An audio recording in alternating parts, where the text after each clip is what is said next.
Assalamualaikum warahmatullahi wabarakatuh. Perkenalkan, nama saya Ina Safira, mahasiswa Bahasa dan Sastra Arab semester 2 Universitas Islam Raden Fatah Palembang.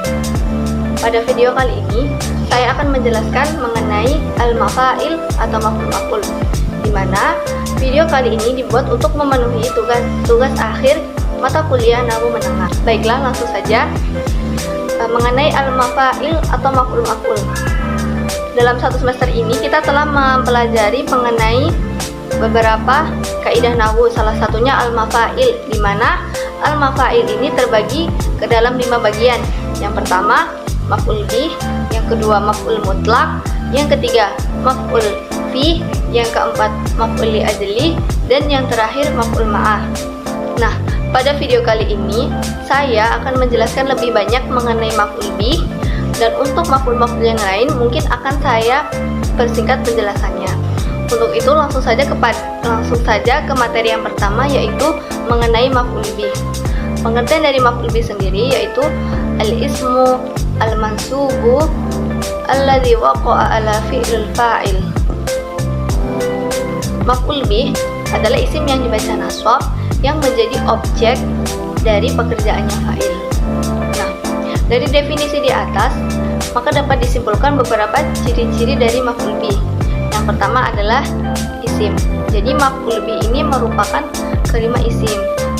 Sebagaimana kita ketahui bahwasanya isim ini merupakan kata benda, nama orang, nama hewan ataupun tumbuhan. Contohnya seperti masjidun,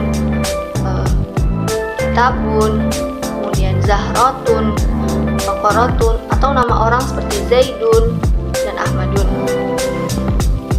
Yang kedua, maf'ul bih ini berkedudukan sebagai objek atau menjadi sesuatu yang dikenai pekerjaan. Dan yang ketiga yaitu maf'ul bih ini dibaca nasab. Contoh dari maf'ul bih ini terdapat pada lafaz kataba Ahmadu ar-risalata. Lafaz yang menjadi maf'ul bih di situ adalah ar-risalata. Nah, di situ kita bisa analisis bahwasannya ar-risalata merupakan kelima isim. Kemudian di situ ar-risalata juga menjadi objek dan juga dibaca nasab. Selanjutnya adalah pembagian maf'ul bih. Nah, maf'ul bih ini dibagi menjadi dua. Yang pertama maf'ul bih sharih, dan yang kedua maf'ul muawwal bis-sharih. As-sharih huwa alladzi la yahtaju ta'wili bi annahu ismun kal alam wad dhamair wal isyarah wal asmaul mausul. Nah, jadi pengertian bis-sharih di sini adalah isim-isim yang tidak perlu takwil atau penjelasan bahwa sesungguhnya ini merupakan isim. Seperti misalnya kalimat isim dhamir, isim isyarah, isim alam, dan isim-isim mausul. Yang kedua adalah muawwal bis-sharih. Muawwal bis-sharih huwa al-masdaru munsibuka min harfil masdari fasilatihi. Muawwal bis-sharih ini merupakan masdar yang dibentuk dari huruf masdariyah dan silahnya. Nah, dalam bentuk maf'ul muawwal bis-sharih ini biasanya tersusun dari an masdariyah yang ditambah dengan fi'il mudhari.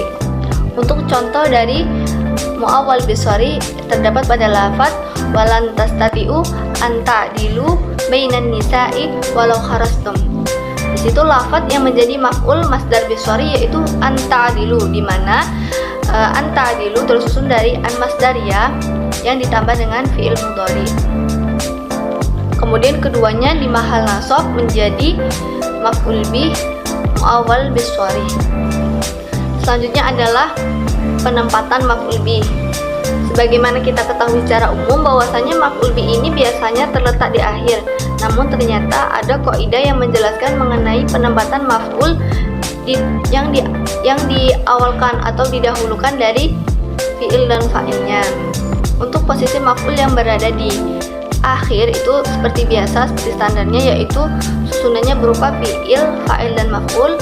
Yang kedua, wajib mengakhirkan maf'ul ketika maf'ulnya berupa isim dhamir. Contohnya amartuka, saya telah memerintah kamu. Kemudian bagian yang menjelaskan mengenai mendahulukan maf'ul dari fi'il dan fa'ilnya. Nah, boleh mendahulukan maf'ul sebelum fi'il dan fa'il apabila maf'ulnya berupa isim zahir. Contohnya, afa hukmal jahiliyata yabghuna. Lafaz yang menjadi maf'ul di situ adalah jahiliyata. Yang kedua, boleh mendahulukan maf'ul sebelum fa'il apabila maf'ulnya berupa isim dhamir. Contohnya, Khalid akramahu Zaidun. Nah, maf'ulnya di situ berupa dhamir hu, akramahu. Nah, itulah penjelasan singkat mengenai maf'ul bih. Nah, selanjutnya adalah pembahasan mengenai fi'il maf'ul yang kedua, yaitu maf'ul mutlaq. Maf'ul mutlaq huwa al-masdaru al-muntasibu tauqidan li'amalihi au bayanan li naw'ihi au adadihi. Maf'ul mutlaq adalah isim masdar yang menjadi penegas dari suatu amal atau menjadi penjelas dari jenis atau macam dan juga dari suatu jumlah atau bilangan. Dari definisi tersebut kita dapat menyimpulkan bahwasannya maf'ul mutlaq ini ada 3 bagian. Yang pertama adalah maf'ul mutlaq muakkad li amalihi. Artinya adalah maf'ul mutlaq yang menegaskan suatu amal. Contohnya, dorobtu Zaidan dorban. Dorban adalah maf'ul mutlaq. Yang kedua adalah maf'ul mutlaq mubayyin li naw'ihi. Maksudnya adalah maf'ul mutlaq yang berfungsi sebagai penjelas dari suatu jenis atau macam. Contohnya, jalastu julusa al-amiro. Julus al-amiro di situ menjadi maf'ul mutlaq. Yang ketiga adalah maf'ul mutlaq mubayyin li adadihi. Jadi yang ketiga ini menjelaskan mengenai jumlah atau bilangan dari suatu lafaz. Contohnya, dorobtu Zaidan dorbaini. Jadi dorobtu Zaidan dorbaini. Baiklah, selanjutnya adalah penjelasan mengenai maf'ul fi. Maf'ul fi huwa ismun mansubun yadullu ala zamani hudusil fi'li aw makanihi mutadammina ma'na fi. Jadi maf'ul fi merupakan isim yang dibaca nasab yang menjelaskan waktu fi'il yang sekarang dan menjelaskan tempat. Maf'ul fi ini terbagi menjadi 2. Yang pertama, zamanan, dan yang kedua adalah makanan. Contoh, jalastu amamaka. Amamaka merupakan maf'ul fi, di mana artinya adalah di depanmu. Selanjutnya adalah penjelasan mengenai maf'ul li ajli. Maf'ul li ajli huwa al-masdarul qalbi al-mansubu alladhi yadhkaru bayanan li sababil wuqu'il fi'li. Jadi, maf'ul li ajli adalah masdar qalbi yang dibaca nasab yang menjelaskan alasan terjadinya suatu pekerjaan. Contohnya, azhabu ilal madrasati raghbatan fil ilmi. Saya berangkat ke madrasah karena saya menyukai ilmu. Yang menjadi maf'ul li ajli di situ adalah raghbatan. Jadi di situ raghbatan berarti menyukai, di mana menyukai ini tentunya berasal dari perasaan atau dari hati.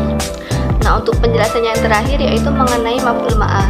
Al-maf'ul ma'ah huwa al-ismun al-mansubun alladhi yuzkaru ba'da wawin bi ma'na ma'a li bayanin man fa'ila ma'ahul fi'li masbuqan bi jumlah fiha fi'lun aw ismun fihi bi ma'na fi'li wa hurufihi. Jadi maf'ul ma'ah merupakan isim yang beri'rab mansub yang jatuh setelah wawu yang bermakna ma'a atau bersama, di mana fungsinya adalah untuk menjelaskan seseorang yang bersamanya dalam pekerjaan itu. Contohnya pada lafaz istaiqitu wa taghridat toyri.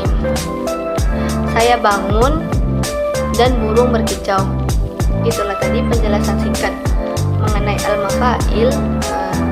Saya meminta maaf apabila ada kesalahan pelafalan atau pembacaan pada saat menjelaskan materi. Cukup sekian. Terima kasih atas perhatiannya. Saya akhiri. Wallahu muwaffiq ila aqwamit thoriq. Wassalamualaikum warahmatullahi wabarakatuh.